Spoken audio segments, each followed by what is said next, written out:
Hi everyone, thanks so much for joining us this evening. I'm Tim Pham. Earlier this morning, about 100 bikers took to the streets for a Sunday ride. But here's the thing, what's special is why they're doing it. They escorted a group of diabetic children to a week-long summer camp. KREM 2's Shayna Waldtower tells us how these bikers are making a difference. Yeah, 1 minute they were here and then the next they were gone. All it took was a quick second for them to load up and then head out. But for today, for many of them, it's what it really means to be a biker.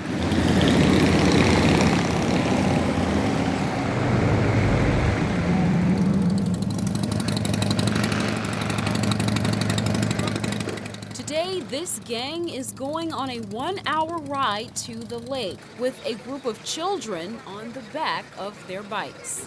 Our biggest fundraiser, biggest ride of the year is to escort kids to Camp Styx. It all started in 2014 when Mike and Shireen Walker wanted to help a group of children get to Camp Styx, a week-long camp for children diagnosed with diabetes. Being a kid who's diabetic, they get to go to this special camp and just be normal for a week. Now they're about to go on their 6th ride, sponsoring 7 children to go to the camp in the company of about 100 bikers. It's going to make me cry, but it's very heartwarming because for Mike and I, we're not diabetics, but this is our passion. A message they don't want to get lost in all of the studs, bandanas, and leather. We aren't that big, bad, tough persona. We are, like you said, we're family and we just embrace everybody. Combining what they love with what they can do for others. To see all these people come together and join in our efforts is just amazing. It's emotional. Very.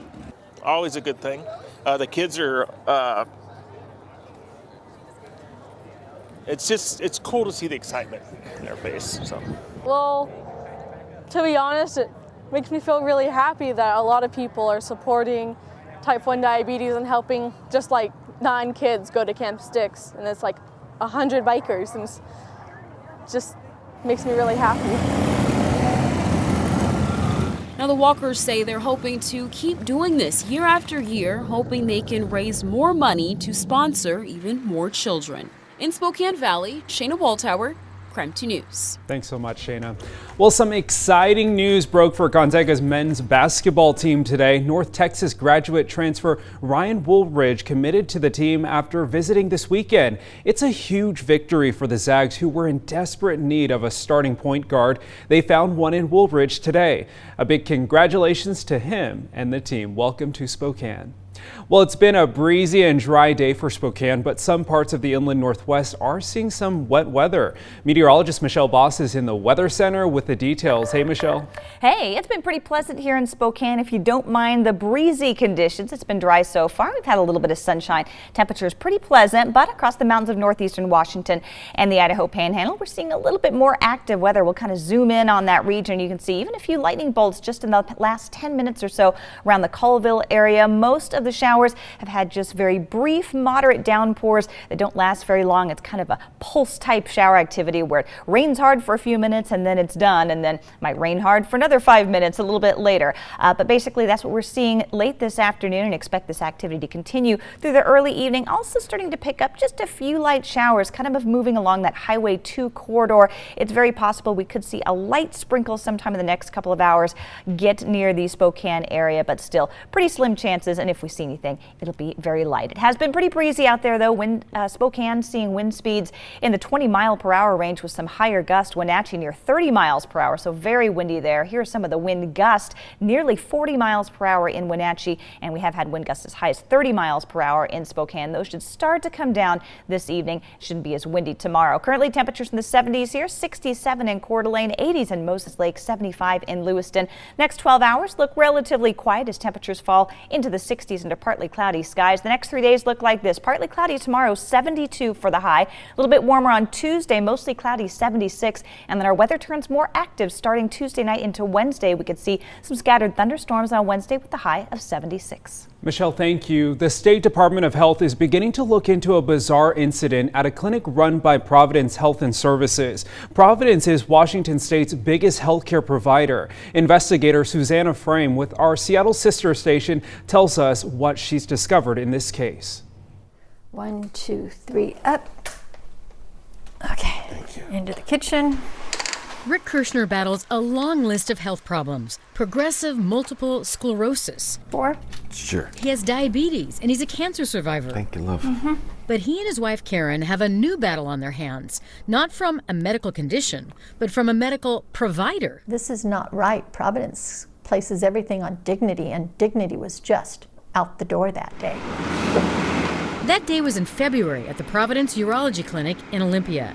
Rick went in for a routine procedure that, from the beginning, seemed off. It was just different/bizarre from the get-go. It was so unsettling, he filed this complaint with the State Department of Health. He explained he and his wife were both in the procedure room when 2 female medical assistants came in. And the one through the door first said to me, hi, today with me I have a brand new clinic employee, her first day. Kirshner said he reluctantly agreed to have the trainee stay and observe.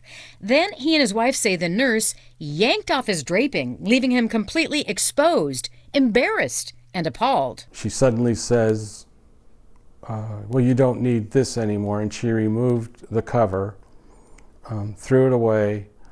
I was exposed. Rick says the lead assistant then left the room, leaving the first day employee inside. And I'm just being looked at. And what was the new employee doing at the time? Just staring. At you? At me, yeah. The Kirshners say this tense scene went on for about 10 minutes before the doctor came in. He wrote, during that time I was having terrible flashbacks and memories of my past. Rick, the 61-year-old, was flashing right back to Rick, the 7-year-old.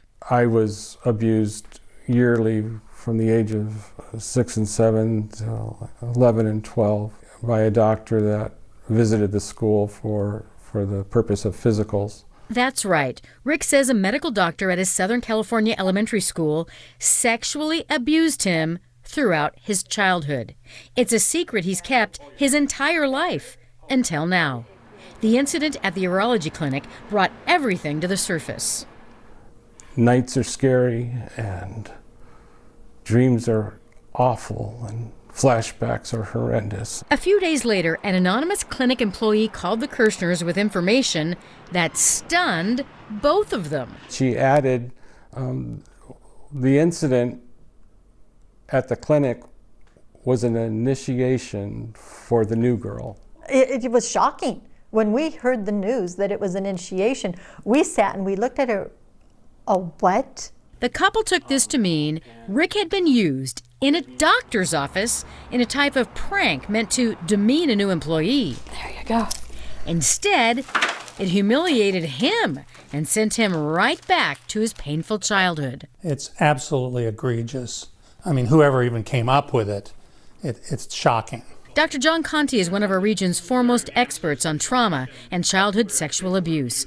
He's not surprised the clinic experience would cause a survivor to spiral into crisis. Would you call that abuse? Oh, no question. It served no useful purpose. It was for the benefit or interests of the adults only. And when that happens, it becomes overloading to the individual. Especially when you've denied it for so long and you've kind of not dealt with it, then it comes back fresh. I made so many calls to Providence. The couple was desperate for answers from Providence. They sent certified letters to the CEO, the chair, and vice chair of the board. According to them, nothing, not a word. Weeks went by as medical records show Rick's mental health deteriorated to the point of becoming suicidal. I felt more like maybe I shouldn't be here. And more than a month later, the couple finally heard from Providence. A top executive said the issues of initiation have been investigated and appropriately addressed, and your speaking up will permanently change the way we conduct our care delivery. And they're all geared towards love, compassion, caring, dignity, justice, and those are all parts of their mission statement. And did you get any of that at Providence? No. every single one of their core values was shattered. Susanna Frame, King 5 News. So our sister station, King 5, reached out to Providence for their report. They said they couldn't comment. It appears the case has made an impact on the organization. In a statement, Providence says, "We have written materials the Providence executive sent to the Kirschners, detailing their plans to overhaul procedures during sensitive appointments, as well as new mandatory trainings for employees." Providence wouldn't confirm or expand on their plans. Still ahead tonight, an Idaho nurse will appear in court Monday morning. She is charged with covering up the murder of Kelsey Barrett. Details next on KREM 2 News at 5.